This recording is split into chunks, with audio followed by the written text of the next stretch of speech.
प्रिय दोस्तों, नमस्कार। आइए हम चिंतन करते हैं बुढ़ापे की उस आखिरी अवस्था के बारे में। बुढ़ापे की वो आखिरी अवस्था जिसमें जीवन के प्राण छूटते हैं और आदमी मौत की आखिरी अवस्था को प्राप्त करता है। यानी कि बचपन नादानी में और खेल खेल में बीत जाता है, जवानी के जोश में बीत जाती है, लेकिन आने वाला जो बुढ़ापा है वो दयनीय, दर्दनाक और बड़ा ही खतरनाक होता है।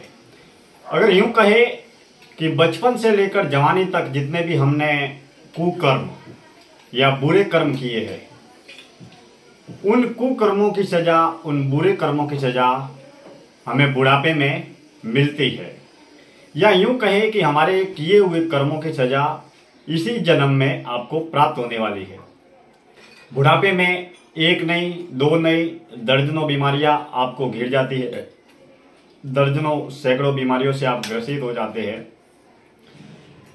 जीवन की आखिरी अवस्था में आदमी कितना ही शक्तिशाली क्यों न हो, वो रोगी बन जाता है।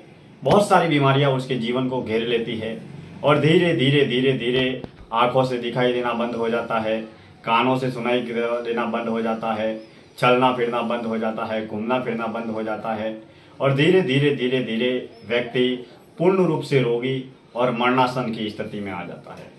यानी कि उस व्यक्ति का जो भौतिक शरीर जो दिखता है वो पूर्ण रूप से कमजोर, जीर्ण शीर्ण और रोगी हो जाता है। और मन की जो अवस्था है, सूक्ष्म शरीर की अवस्था है, वो बड़ा ही चिंतित, भयभीत और डरा हुआ रहने लगता है। क्योंकि इस धरती पर कोई भी व्यक्ति सहजता, सरलता से मौत को उपलब्ध नहीं होना चाहता।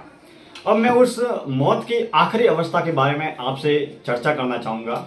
मौत की वो आखिरी अवस्था जिसमें बुढ़ापे में आदमी न तो मौत को उपलब्ध होता है, न तो मरता है और न ही जीता है।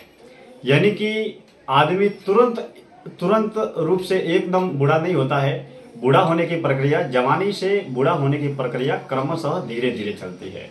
यानी कि बुढ़ापे की आखिरी अवस्था में शरीर से प्राण भी नहीं निकलते हैं और उस अवस्था में वो व्यक्ति उस अवस्था तक पहुंचता है धीरे धीरे करके, जब न चल पाता है, न बोल पाता है, न खा पाता है, न आंखों से देख पाता है, किसी भी प्रकार का कोई भी काम नहीं कर सकता है। यानी कि वो पत्थर बन जाता है, लेकिन उस अवस्था में शरीर के प्राण भी नहीं निकलते हैं। यानी कि पूर्ण रूप से वो मरा हुआ भी नहीं है और जिंदा भी नहीं है। तो ये बुढ़ापे की सबसे बड़ी खतरनाक अवस्था है। उस अवस्था में वो व्यक्ति कितना रहता है, वो इस जन्म के कर्म, पूर्व जन्म के कर्म और अगले, यानी कि व्यक्ति मरणासन्न को भी उपलब्ध नहीं होता है। ऐसी स्थिति में वो व्यक्ति न तो मर पाता है न जी पाता है। तो उस समय अगर हम स्थूल शरीर की बात करें तो स्थूल शरीर तो पूर्ण रूप से रोगी बन जाता है, पूर्ण रूप से जीर्ण शीर्ण बन जाता है। लेकिन उस समय जो उसकी व्यक्ति की मानसिक स्थिति होती है वो बड़ी ही दयनीय होती है, दर्दनाक होती है। क्योंकि वो न तो कुछ कर पाता है, न चल पाता है, न बोल पाता है, न उसके पास समय होता है, न शक्ति होती है, न कुछ कर सकने की ताकत होती है। ऐसी स्थिति में वो किए हुए कर्मों का भुगतान करता है।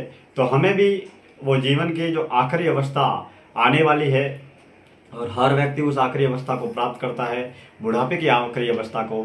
तो हम जीवन में कभी भी कहीं भी ऐसे कर्म न करें जिसकी वजह से हमें जीवन में पछताना पड़े। तो हमें सदैव सत्वगुणी सात्विक पथ पर चलते हुए अपने जीवन के आत्म कल्याण के लिए कार्य करना चाहिए। धन्यवाद।